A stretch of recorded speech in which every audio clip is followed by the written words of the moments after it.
Episode 6 के शुरुआत में मिकोटो कहती है इंसान बहुत ही आसानी से मर सकते हैं। वो जिनको सहारा देते हुए कहीं लेकर जा रही थी। कहती है तुम बिल्कुल ठीक हो जाओगे, हमें बस कुछ और दूर जाना है। देखकर ऐसा लग रहा था जैसे उसकी तबीयत बहुत खराब हो। कुछ दूर आते ही वो कहती है हम अपने डेस्टिनेशन पे पहुंच चुके हैं, लेकिन पता चलता है उसे कुछ नहीं हुआ था। वो तो बस ऐसे ही नाटक करा था। वो दोनों डेट पर आए हुए थे क्योंकि कल ही उसे जिन ने डेट पर चलने के लिए कहा था। प्रेजेंटली वो एक रेस्टोरेंट में आए हुए थे जो कि उनके शहर से काफी दूर था। इतनी ट्रैवलिंग की वजह से उसकी तबीयत थोड़ी सी खराब हो गई थी। मिकोटो अपने मन में कहती है अगर तुम्हारी तबीयत इतनी आसानी से खराब हो जाती है तो फिर तुम्हें इतना दूर आना ही नहीं चाहिए था। पता नहीं तो मेरे लिए इतना कुछ क्यों करते हो। वो दोनों काफी दूर आए थे, फिर भी मिकोटो के मन में डाउट्स था कि कहीं उन्हें कोई पहचान न ले, इसीलिए वो यहाँ वहाँ देखने लग जाती है। वहाँ पर दो लड़कियां बैठी थी जो जिनके बारे में ही बात कर रही थी। कह रही थी लड़का कितना ज्यादा कूल है। ये सुनकर मिकोटो को ऐसा लगता है अब क्योंकि जिन चुपचाप बैठा हुआ था इसीलिए वो लड़कियों को इतना पसंद आ रहा है, क्योंकि नॉर्मली अपनी फालतू की हरकतें करता रहता है। जिन उससे कहता है एक जगह जहाँ मैं तुम्हें लेकर जाना चाहता हूँ, तुम सोच रही हो कि हम इतने दूर क्यों आए हैं। मिकोटो कहती है तुम्हें मेरी वजह से इतनी दूर आना पड़ा,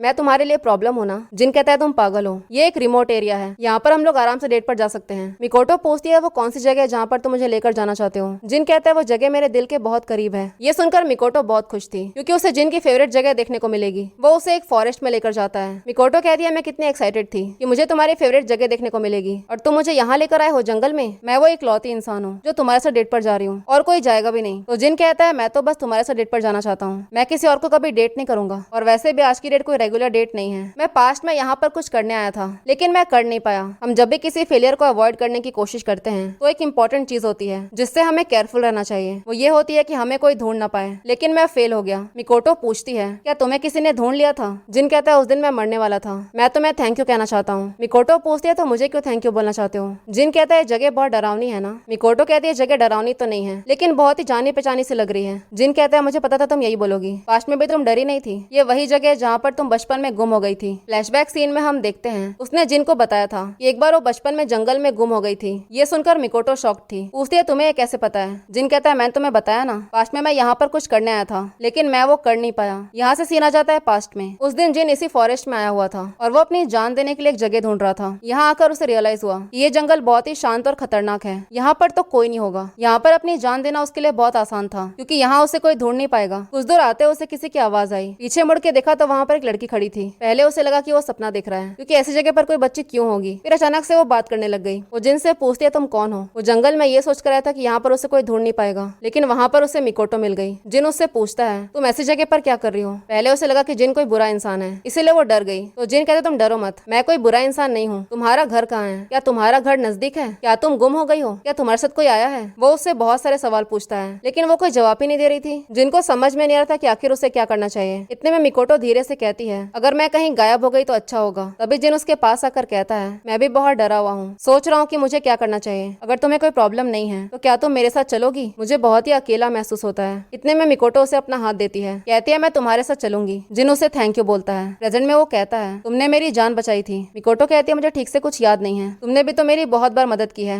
जिन कहते तुम्हें ठीक से कुछ याद नहीं, लेकिन कहीं ना कहीं मैं तुम्हारे सबकॉन्शियस माइंड में था। तुमने जो पेंटिंग बनाई थी ना, उस पेंटिंग में मैं ही था। मिकोटो कहती है वो मेरा बड़ा भाई था। जिन कहता है मैं तुम्हें बोल रहा हूँ ना, उस पेंटिंग में मैं ही था। मिकोटो कहती तुम सही बोल रहे हो, लेकिन मैंने तो अपने बड़े भाई को इमेजिन करके बनाया था। तो जिन चिल्लाते हुए कहता है वो मैं ही था, मैं हमेशा इस तुम्हारे माइंड में था। ये सुनकर मिकोटो अपने मन में कहती है अब मेरे मन में क्या ये भी अपने आप से डिसाइड कर रहा है। फिर वो कहती है मुझे थैंक यू बोलने के लिए तुम इतने दूर तक आए। जिन कहता है ये बात सच है लेकिन आज मेरा बर्थडे है। ये सुनकर मिकोटो शॉक थी, कहती तुमने मुझे ये बात पहले क्यों नहीं बताई। तो जिन कहता है पहले से तुम मुझे एक बूढ़ा आदमी समझती हो, मैं नहीं चाहता कि तुम मुझे और बूढ़ा समझो, इसीलिए आज मुझे जान देनी होगी। मुझे और बूढ़ा नहीं होना, मुझे हमेशा के लिए जवान रहना है। मेरा दिल तो 18 साल का है। मिकोटो अपने मन में कहती है ये जिस तरीके से सोचता है ना, ये बिल्कुल भी नॉर्मल नहीं है। फिर वो उसे वहीं छोड़कर उसके लिए कुछ लेने जाती है। जिन कहता है तुम मुझे ऐसी जगह पर अकेला छोड़ के गई थी, तुम आखिर कर क्या रही थी। मिकोटो कहती है मैं नजदीक के फ्लावर शॉप पे गई थी तुम्हारे लिए फ्लावर्स लेने। वो अपने मन में कहती है तुमने कितनी आसानी से बोल दिया कि तुम्हें आज मरना है। मुझे पता है तुम ये सब अपना बर्थडे अवॉइड करने के लिए बोल रहे थे। फिर वो उसे फ्लावर्स देकर बर्थडे विश करती है। तभी उसे याद आता है कि ये तो फ्लावर ऑफ डेथ है। ये फ्लावर डेथ को सिंबलाइज करता है। वो मन में कहती है